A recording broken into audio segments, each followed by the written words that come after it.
few moments later.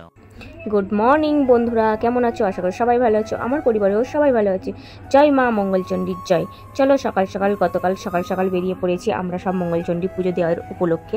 এইদিকে ভোর ভোর দেখো, গতকাল রাতে আমাদের এখানে প্রচুর বৃষ্টি হয়েছে।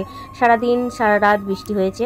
তার মধ্যে দিয়ে আমাদের পরের দিন যে মঙ্গলবারটা আসে, একটা মঙ্গলবার পুজো দেওয়া কমপ্লিট হয়ে গেছে, মানে চলে গেছে, সেটা দেওয়া হয়নি। সেই সময়টা ছিলাম বাপের বাড়ি, তাই এই সপ্তাহে ভাবলাম যে চলো পুজোটা দিয়ে আসি। তারপর শাশুড়িকে বললাম, শাশুড়ি ওনার ছেলে গিয়ে বলল যে মা তুমি পুজো দিতে যাবে? তখন শাশুড়ি মা বলল হ্যাঁ আমি যাব পুজো দিতে। তখন বললাম চলো তাহলে সবাই একসঙ্গেই বেরিয়ে পড়ি।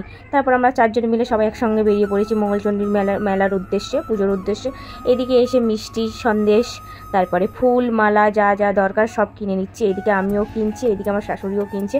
কারণ আমি যেহেতু আমার শাশুড়িদের থেকে আলাদা থাকি, তার মানে আমার আলাদা সংসার, আমাকে আলাদা পুজো দিতে হবে, তার জন্য আমি আলাদা পুজো দিচ্ছি। আর গতকাল যে আমি বলছিলাম যে বৃষ্টি হয়েছে, বৃষ্টির জন্য অনেক মানুষদের আসতে লেট হচ্ছে, নাহলে মঙ্গলচণ্ডীর পুজো দিতে সবাই ভোর ভোর বেরিয়ে আসে। কিন্তু এই সপ্তাহে দেখলাম পুরো খালি, পুরো মেলাটা খালি, মন্দিরটা খালি। তারপর ভিতরের দিকে গিয়ে দেখলাম না, মন্দিরটা খুব একটা খালি ছিল না। আর এদিকে ফুলের দাম এত বলছে, একটা জবা ফুলের মালা নাকি 70 টাকা। এটা ভাবা যায়, জবা ফুলের মালা যদি 70 টাকা হয়, রজনীগন্ধা মালা তাহলে কত টাকা হবে? এই ভেবে আর কিছু তর্কতর্কি করলাম না। নেওয়ার দরকার, নিতেই তো হবে, কিছু করার নেই। তার জন্য কুচো ফুলও নিয়ে নিলাম, মালাও নিয়ে নিলাম।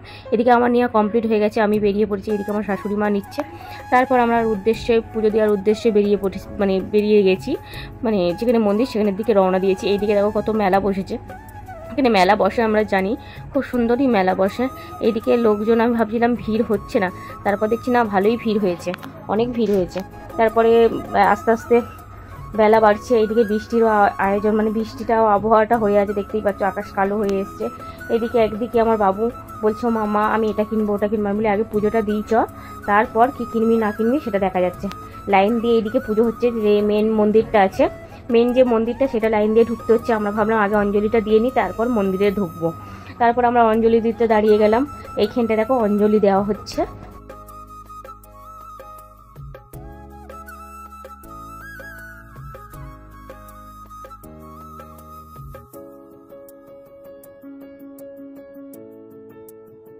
আমরা সবাই মিলে দাঁড়িয়ে পড়লাম অঞ্জলি দেওয়ার জন্য। এইদিকে অঞ্জলি স্টার্ট হয়ে গেছে।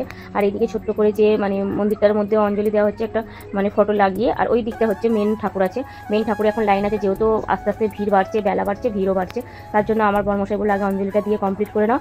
আর একটা পদ্মফুল চাইতে দেখি না, আমাকে দিল। পদ্মফুলটা দিতে আমার খুবই ভালো লাগলো। এই দেখো এই পদ্মফুলটা আমার হাতে দিল আমাকে। আমার শাশুড়িও চাইলো, আমরাও চাইলাম, আমার শাশুড়িকেও দিয়েছে, আমাকেও দিয়েছে। যেহেতু ফুল নিতে নেই, কিন্তু ফুল দিয়ে আমরা যে ফুল দিয়েছি তার বিপরীত ফুলটা আমরা নিয়েছি, সেই ফুলটা নিই। তারপর আমরা লাইনে দাঁড়িয়ে পড়েছি মেন মন্দিরে ঢোকার জন্য। এইদিকে দেখো এত ভিড়, ঠেলাঠেলি। আমার যেহেতু শরীরটা খারাপ মতন, ভিড়ের মধ্যে না আমার খুব কষ্ট হচ্ছিল, তার জন্য আমি তাড়াতাড়ি করে ভিড়ের ঢোকার আগেই আমি অঞ্জলিটা দিয়ে নিয়েছি, যেহেতু উপোস ছিলাম তার জন্য। আর এইদিকে দেখো মা মঙ্গলচণ্ডীর মূর্তিটা দেখে যেন জীবনটা ধন্য, শান্তি হলো যে আমি মন্দিরটায় ঢুকতে পারবো না। তারপর বাদ বাকি যে কটা মন্দির ছিল সব কটা মন্দিরে ঢুকে গেলাম, প্রবেশ করলাম, করে দর্শন করলাম, করে কিছু দক্ষিণে দিয়ে তারপর বেরিয়ে এলাম। জানি না এইসব এই মন্দিরগুলোর কী ঠাকুর আছে আমি অতটা বুঝতে পারছি না, তবু তোমরা যদি জানো অবশ্যই কমেন্ট করে জানিও। সত্যি বলতে খুবই ভালো লাগছিল সবকটা ঘুরে ঘুরে। সকালবেলার দৃশ্যটাও খুব সুন্দর ছিল, হালকা হালকা মেঘ, হালকা হালকা বৃষ্টি, খুবই ভালো লাগছিল। তারপরে আমার বর্মশাই বলছে তাড়াতাড়ি বাড়ির দিকে রওনা দিয়ে চলো, যেহেতু কালকে ভিজেছো, আজকে আর ভেজার উদ্দেশ্য নিও না, কারণ এমনি আমার ঠান্ডা লেগে কান যন্ত্রণা করছে, কান যন্ত্রণা শুরু হয়ে গেছে। বলছে চলো বেশি মেলা ঘুরতে হবে না, চলো বাড়ির দিকে রওনা দিই। আমি বলি এই এসছি, আবার কবে আসবো না আসবো, দাঁড়াও তো মেলাতে ঘুরে যাই। বলে আমার বাবুর যা যাবতীয় কেনার দরকার ছিল আমার বাবু কিনলো। কেনার পরে ওকেও বলছিল মা একটা খেলনা কিনে দেবে। আমি বলে এত কিছু কেনার পরে আর কিছু কেনার কথা বলিস না, চ এবার বাড়ির দিকে চ, পাপা বকবে। বলে টিফিন করে আমরা বাড়ির দিকে রওনা দিলাম। যেহেতু শাশুড়ির ঘরের ঠাকুরকে পুজো দিয়ে যায়নি, তার জন্য আমার শাশুড়ি কিছু খেলো না। আর আমরা এদিকে রুটি পরোটা ঘুগনি খেয়ে নিলাম। আর এই মন্দিরটা আমার এত ভালো লেগেছে, জলের মাঝে যে মন্দিরটা আছে। আমার বাবু দেখো হাত পাচ্ছে না, বলছে বাবা মাই চাগাও, আমি ঘন্টা বাজাবো। এই দেখো আমার বাবু ঘন্টা বাজাচ্ছে। তারপর আমরা এই ঠাকুরটাকে দর্শন করতে চলে গেলাম। এই ঠাকুরটাকে চিনতে পারলাম, যেহেতু হিন্দি সিরিয়াল বা বই টই দেখি, তো তার জন্য কিছুটা বুঝতে পারলাম। এটা হচ্ছে আম্বে মা, শেরাবালি যে একটা ঠাকুর হয় না, শেরাবালি হিন্দিতে, সেই ঠাকুরটা। যেহেতু আমাদের বাঙালিতে দুর্গা ঠাকুর, ওটা হিন্দিতে শেরাবালি। দেখে মনটা খুবই শান্তি হয়ে গেল। চতুর্দিকে জলময়। আর এইদিকে ঠাকুরটা এত সুন্দর লাগছে, সবাই মানে দর্শন পুরো ঠিকঠাক টাইমে গেছি দর্শন করতে। তারপর বাড়ি ফেরার পথে আমরা চলে এসেছি জিলেপি কিনতে। এইদিকে আমার শাশুড়িও জিলেপি কিনছে, এইদিকে আমরাও জিলেপি কিনছি। শাশুড়ি বলছিল কিনতে হবে না, আমি কিনছি, সবাই হয়ে যাবে। বলছি না, তুমি তোমাদের ঘরের জন্য নাও, আমি আমাদের ঘরের জন্য নিই, যেহেতু আমার গপু আছে তো তাকেও তো দিতে হবে। চলো ভিডিওটা এই পর্যন্ত, ভালো লাগলে লাইক শেয়ার কমেন্ট করে দিও। আর যারা ফেসবুক থেকে দেখছো, ফেসবুকটা ফলো করতে ভুলো না। আর তোমাদের এই এত ভালোবাসাতে আমি খুব খুব খুব হ্যাপি। চলো টাটা, বাই বাই।